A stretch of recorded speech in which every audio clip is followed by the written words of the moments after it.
one of the most exciting things that I personally experienced was when I went to Australia. When I arrived, the indigenous people came and picked me up, and they wanted to take me to their sacred lands, and they call it the Nameless Place. Of course, I have no idea on the map where exactly I was either, and they weren't going to tell me.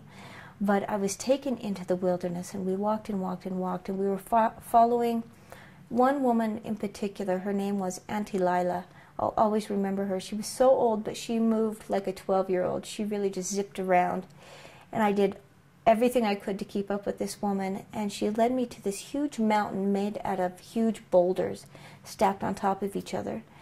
And as we walked, she would just crawl through these little holes and up and around, and I was trying to follow her. And we walked and went and went and went, and finally she said, "Stop." And she said, "Look around you." On each side of me was a huge boulder that was like a 2-story house on each side. And she said, "Look." And I looked, and there were ancient Egyptian hieroglyphs all the way across the wall, just a story of hieroglyphs on both sides of these boulders etched into time there. And they've had scientists out there to date these, and what they figured out is they predate even Mariner times.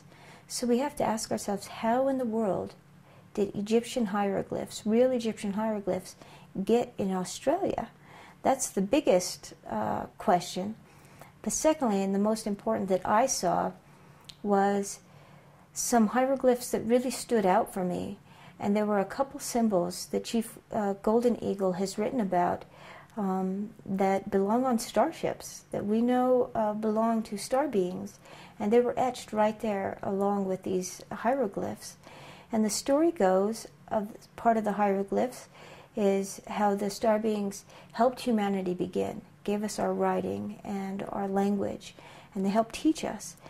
The second part of the story is that the Pharaoh sent 2 of his sons to Australia to meet their brothers and sisters of this part of the land.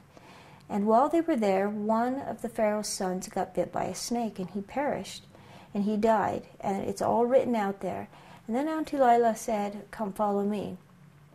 And I went with her, and we walked up a couple other boulders. And there she said, "Look," and the boulder was very, very flat, and it had been chiseled this way. And then she said, "Look at the hole." And I looked, and it also was chiseled away to a perfect square, absolute perfect. And I thought that was incredible all by itself. And she said, "Look down in there." And too much of the rain had put too many debris in there, and I couldn't really see. We tried to move some wood. And she said, "Well, since you can't see, hand me your camera." And she got my camera, and she crawled down there, and she stuck the camera down in and took a picture. And she said, "Take a look at this." And it's still even hard for me today to believe what I really saw. On this photograph showed that inside this massive, massive stone, this granite boulder, was chiseled out a room just the size of this living room.